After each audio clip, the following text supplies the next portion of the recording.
bikum Kër Massar niki démb fa mel ni yàlla ji fa doon taw ay doomu aadama ndax inondation nit moo fa xam mbooloo mu bari bay tuuru xàllab ni terrain bu fees dell rembat bay walangaan lépp ndax Ousmane Sonko ba tax l'évidence yéen kaay mel ni ku naan Sonko du nit Sonko moo fi ne yàllaa ko def ci xolu sénégalais yi ndax démb fa ngay xool ba fu sa bët yam alerte yéen kaay ne waa Pastef yi fa ñoo wàccee Kër Massar méga meeting ba yée teet kenn mës ta gis li ni mel indépendant yéen kaay ne doole yemut ay 16 heures fekk na terrain ba fees te fa la ñu nekk ba diggu guddi Sonko jóg war a wax téléphone ya tàkk affaire bi fa rafet ba jéggi dayo l'observateur na show moo fa amoon ñu jël kaddu nag ak même militant ya fa ñëwoon benn kaddu lañ wax mooy ne Ousmane Sonko buñ la xooyee tribunal ci wàllu procès bii Adji Sarr bi bul dem ndax fañ laa nar a sànk atte la tere laa bokk ci wote yi di ñëw ba mu jëlee kaddu nag moom Ousmane Sonko nee na leen na seen xol sedd man fi mu toll ni faa sës yoon woolu na ma dem naa jox ko mboolem ay firnde yu wane ne lii affaire caaxaan la Maham Diallo doyen des juges amul lenn lu muy def naan man criminel laa nañ dem ñu xàtte ma moom mooy criminel bu mag bi ndax li mu def xam na lu dëgg du yoon léegi nag faa leen di wax tàggu naa sama waajur bu góor sàkku naa sama yaay mu ñaanal ma fi mu toll ni man faa mira sama bopp maanaam dénkaane naa ëllëg su ma faatoo ndax ñaara fi am su fekkee njiit réew Macky Sall fa continuer ngir bëgg maa sànk fa may rey jël sama bakkan bi wala ñun ñu jël bakkanam ndax fa ñoo fas yéene xeex ak moom man ko waxee ci réveil yéene kaay enquête yéene kaay ne Sonko fa jéngu fippu te noppi na ngir xeex même bu fekkee bakkanam daf ciy des sax fay bañ nooteel gi wax na ay militant am nag na leen ndigal li ngeen di xaar faa bëgg ngeen may ma ay fan rek su ma xamee fi gaañi jëm rek ndigal li jib libération na Sonko noppi na ngir xeex te lu ji njaag nee na Maham Diallo la ci info yéene kaay nee na moom fa foogoon ne njiit réew Macky Sall ginnaaw li fi amoon mars 2021 pare na ci yëf yi ndeke fa doon waajal ak li mu waxoon kilifa diine yëpp génn na ca su fekkee nag moom njiit réew mi bëgg na réew mi bëgg na fi jàmm na deltu ginnaaw ci faagaagal gi ma bëgg a def ak jaay doole gi turbine yéene kaay ne Sonko daal mbooloo mu bari moo xam ne fa ñoo rakkaaji woon démb moom la gis rek nekk fa di tëkku attekat yi ba pare bañ na du wuy ji buñ ko wooyee tribunal attekat bi ñuy wax Abdoulaye Ba nag moom lañ tànn moo war a atte Sonko ci diggante mook Adji Sarr source a yéene kaay ne paaka ba nag fa mel ni fañ ko teg ca doq Ousmane Sonko ga ndax article L238 su fekkee fa bañ a wuy ji moo nar a dal si kawam Lat Diop ci Vox Populi ne hey Ousmane Sonko su bañee wuy ji tribunal fañ koy jëli far force fra force doole mbaam atte ko mooy kan ba kenn du ko atte te su boobaa bu bañee lu xew moom la démb nag wax na ne ñun waa APR yi ñoom xam nañ fuñ dëkk ba ëllëg bu réew mi tàkkee fa ñuy dal suñ kaw waaye ñoom it faa bëgg ñu xam ne ñun dëkkuñ Gàmbi Sénégal gi leen dëkk xam nañ ñoom it seen kër yi Mamadou Lamine Massaly ci Direct News amul lu mu yàkkut Ousmane Sonko ne fa war a wuy ji te bëggul jàmm réew mi Mame Mbaye Niang feelu leen yàkkati moom it Ousmane Sonko kàddu yoo xam ne weñ wa ci dal dee ba pare nag ne dana wuy ji la 2 ci plainte bi ma ko def ak même plainte Adji Sarr bi te man bu andiwut samay firnde ci li ma tuumaal juróom-ñeenti milliards laay sàkku mu fay ma te su boobaa xalalam ji yëpp laay jël te wuy ji nag far force la koy def ba tax Alioune Tine ne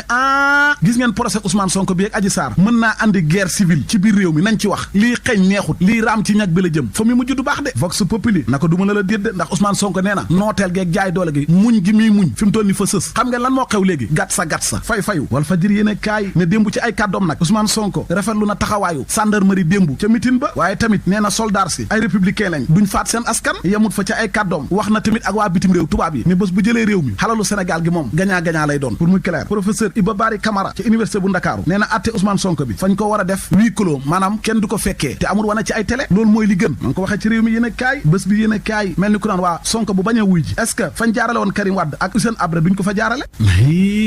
leer laneen lu leer ba yegg ca nan ñi ja mooy ne waa APR yi ñi ngi sampu njiit réew Macky Sall ne mooy seen candidat 2024 ku wax rek boo pare jox sa morom laas yéen a kaay ne ku mujj ki mooy Mountaga Sy nee na ma koy seen candidat Abdoulaye Sow bu Kaffrine tamit wax na ko la ñu wax nag ñoom waa AFP bu diwaanu Kaolack ndangaan mooy fa ñoo def déclaration ca Kër Socé ne 2024 seen candidat ñoom waa AFP Alioune Sarr la info yéen a kaay ñu ko xamal la mu ñu xamal moom lee si ko yéen a kaay mooy chauffeur yi geraw daje nañ ak ministre bi Mansour Faye waxtaan waaye juboowuñ léegi nag fa am chauffeur ak apprenti yoo xam ne fa ñuy taxaw ci tali bi di dogaale ay bus di leen toj ak a taal ay pneu jàpp nañ ci ñoom nag ñaar fukk ak ñeent la mu jàpp ba wax ko moom professeur Ngouda Mboup mooy ne ëtt attekaay ba dàq bi mu dàq bëgg-bëgg Mimi Touré ak Guy Marius Sagna ci gouvernement bi dem ca assemblée nee na loolu mënoon naa ñàkk ndax député loolu rek la am yoona leen ko may ñu oo gouvernement bi kaay leeral xaalisu corona bi kon fañ leen ko waroon a nangul looloy dëgg maa ngi ko waxee ca Sud Quotidien ka wax ca l'évidence yéen a kaay mooy Pape Demba Bitèye njiital Senelec fa weddi na Cheikh Yérim Seck fa ko fenal ci livre boobu mu bind di wax ay surfacturation 21 milliards dara du ca dëgg lay dëgg nag te neexut ci liggéeykat ya nekk ca mairie bu Guédiawaye mooy juróom benn weer a ngi nii fayekuñ seen salaire enquête yéen a kaay wana seen maire ba Ahmed Aïdara mel ni ku jommi ñi bëgg a jommi nag ci aada ak cosaan bu Sénégal nañ dem Kaffrine ndax fañ faa ubbi FESNAC di festival bu jëm ci wàllu wi ni mel Le Soleil yéen a kaay ñu ko xamal njiitu jëwriñ yi Amadou Ba moo ko jiite woon loolu lu baax la li baaxul nag ci Sénégal mooy fa am ay terroriste yu doon jéem a dugg ci réew mi ca diwaanu Kidira dëkk ba ñuy wax Sudaatu kenn ku ñu njort na terroriste la askan wa fañ koo song dóor ko ba mu dee yeneen ñaari ñoom fa ñoo daw dem ñi daw dem quart de finale ca CHAN ba mooy équipe nationale bu Sénégal gaynde yi fa ñoo mbuqi lekk segg ya ñetti bal ci dara record yéen a kaay ñu ko xamal kon ña nga ca quart de finale loolu it lu rafet la li rafetut kay te ñaaw lool mooy xab jàngalekat boo xamante xamante ne fa yekkataan ay élèves yu jigéenam fa leen di làmbaatu ba pare di tëdd ak ñoom libération moo ñu ko xamal monsieur Silva la tudd moom mat lay jàngale waaye fa ko fay romb di jàngal xale yi mbiru sëy diggante góor ak jigéen ba pare ku nangu mu ànd ak yow may la ay notes yu baax élèves yow wax ko seeni waajur ñu kalaame ko après ñu jàpp ko fay wan sax élèves yi ay film góor ak jigéen yu def lu bon bañ ko tegee loxo nag nee na faa bëggoon a jàppale xale yi jigéen yi yee leen ci wàllu néegu sëy takk dere na ko nii nga leen di yee di ànd ak ñoom xam nga ne waxoo dëgg de yow sa bopp rek nga nekkoon ak caay-caay war a jàngale xam-xam di jàngale ak def lu bon ak say élèves ana lu ko gën a ñaaw